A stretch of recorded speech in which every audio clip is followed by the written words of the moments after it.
তো আজকে বাংলাদেশে এই মৌলবাদের যে রমরমা চলছে, এটাকে যদি বাড়তে দেওয়া হয়, এটা যদি বেড়েই চলে, এটাকে যদি চেকমেটিং এ রুখার ব্যবস্থা না করা হয়, তাহলে এই বাংলাদেশ এবং এই বাংলাদেশের মৌলবাদীরা আগামী দিনে ভারতবর্ষের পূর্ব সীমান্তে এক ভয়ঙ্কর বিপদের সৃষ্টি করবে। কারণটা কি? একদিকে বাংলাদেশ, একদিকে মায়ানমার, আরেকদিকে উত্তর পূর্ব ভারত, সব মিলিয়ে কিন্তু পরিস্থিতি অত্যন্ত ভালনারেবল, অত্যন্ত কিন্তু মানে সেন্সিটিভ হয়ে আছে, অত্যন্ত বিপজ্জনক হয়ে আছে। আর এই মৌলবাদ প্রচার প্রসার করতে গেলে প্রথম যা দরকার তা হলো সরকারি যারা ক্ষমতা আছে তাদের প্রচ্ছন্ন মদত, পরোক্ষ প্রত্যক্ষ।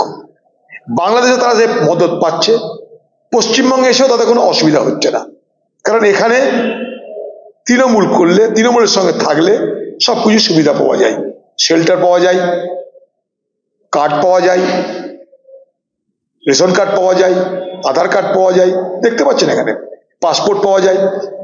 আমি বলছি যে পাসপোর্ট আগে জাল হয়নি, হয়েছে, কিন্তু এইরকম ভাবে সন্ত্রাসবাদীদের এই মদত করার জন্য পশ্চিমবঙ্গকে তারা তাদের উপযুক্ত জায়গা মনে করেছে।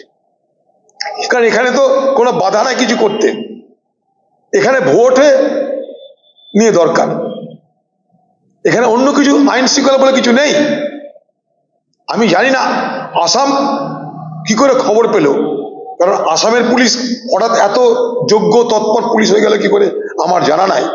আসাম পশ্চিমবঙ্গ সরকার মিলিয়ে তারা ধরছে জঙ্গি।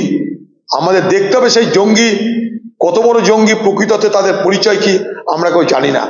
কিন্তু এটা ঘটনা যে আশঙ্কা করা খুব স্বাভাবিক, যে বাংলাদেশের সঙ্গে ভারতবর্ষের যে সীমানা, এই সীমানা পুরা শতচ্ছিদ্র সীমানা, এই সীমানা দিয়ে আরামসে বাংলাদেশের জঙ্গি বাহিনী, বাংলাদেশের মৌলবাদ, যাদেরকে জেলখানা থেকে সবকে খুলে দেওয়া হয়েছে, ইউনূস এসে বাংলাদেশের সমস্ত জেল খুলে দিয়েছে, সেই সমস্ত জেল থেকে সমস্ত অপরাধীদের সেখানটায় ছেড়ে দেওয়া হয়েছে।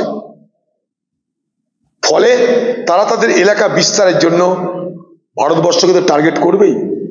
ভারতবর্ষের মধ্যে তারা টার্গেট করবে পশ্চিমবঙ্গের, কারণ সেখানে ভাষার মিল, চেহারার মিল, পোশাকের মিল, খাদ্যের মিল, কেউ কাউকে ধরতে পারবে না। তাই এই পশ্চিমবঙ্গের ডেরা বেঁধে এখান থেকে ভারতবর্ষের বিভিন্ন স্থানে হামলা করার, জঙ্গি কোনো হানার পরিকল্পনা করবার উৎকৃষ্ট জায়গার নাম কিন্তু পশ্চিমবঙ্গ। কেন? এ রাজ্যে আইন নেই, শৃঙ্খলা নেই, যা খুশি তাই করবার ব্যবস্থা আছে, সঙ্গে তৃণমূল থাকলেই হলো। অতএব এটা ভয়ঙ্কর বিপদের, ভয়ঙ্কর চিন্তার কারণ। আমাদের ভিডিও ভালো লাগলে লাইক এবং শেয়ার করুন, কমেন্ট সেকশনে গিয়ে জানান আপনাদের মতামত।